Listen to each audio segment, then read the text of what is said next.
Europe is on the edge. Israel is angry, and now two young men from Sweden, they are facing terrorism charges in a Danish courtroom, and that too for an attack that could have sparked a global diplomatic disaster.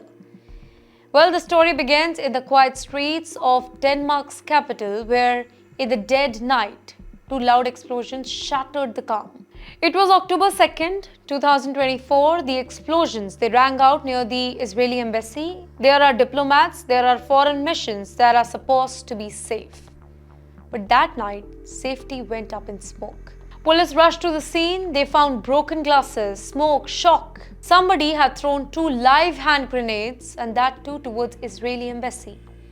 One hit a nearby residential building and exploded. The other one landed in the garden, leaving behind one crucial clue, and that was DNA evidence.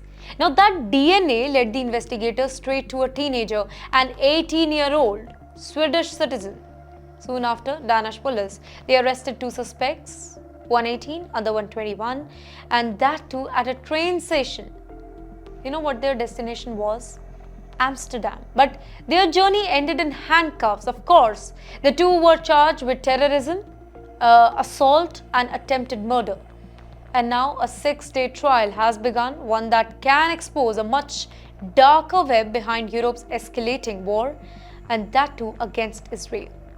The 18-year-old suspect, dressed very simply in a white t-shirt, shocked the entire court by admitting that he threw the grenade.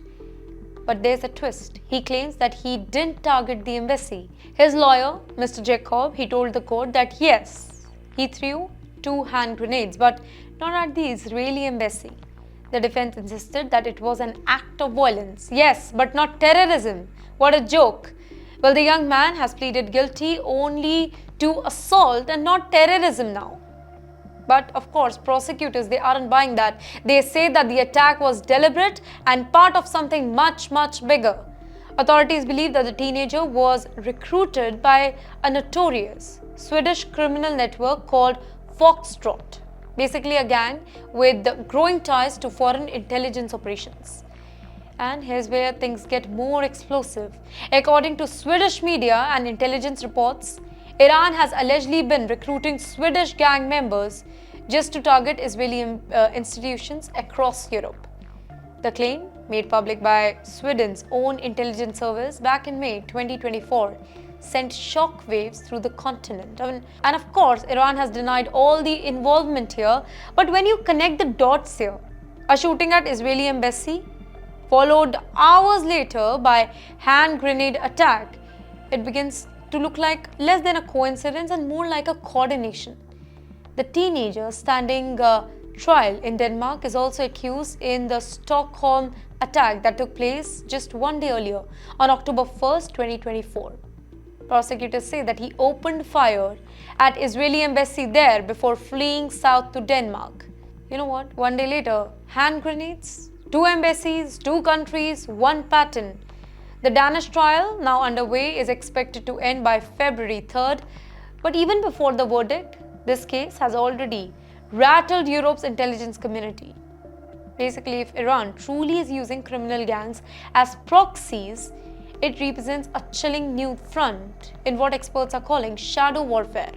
A covert war fought not by soldiers, but by smugglers, hackers, gangsters, and all this unfolds at a time when Israel is already battling threats on every single side, be it Gaza, Lebanon, Yemen, Europe. But this week, Israel said that it had reopened a key Gaza crossing for humanitarian aid and arrested a handful of suspects in settler attack across the West Bank. Even as its diplomats abroad, they face life-threatening plots. As one Israeli official told the reporters, Iran does not just fight us on the battlefield, it fights us in every single capital, and this Danish courtroom might just be the latest proof of that.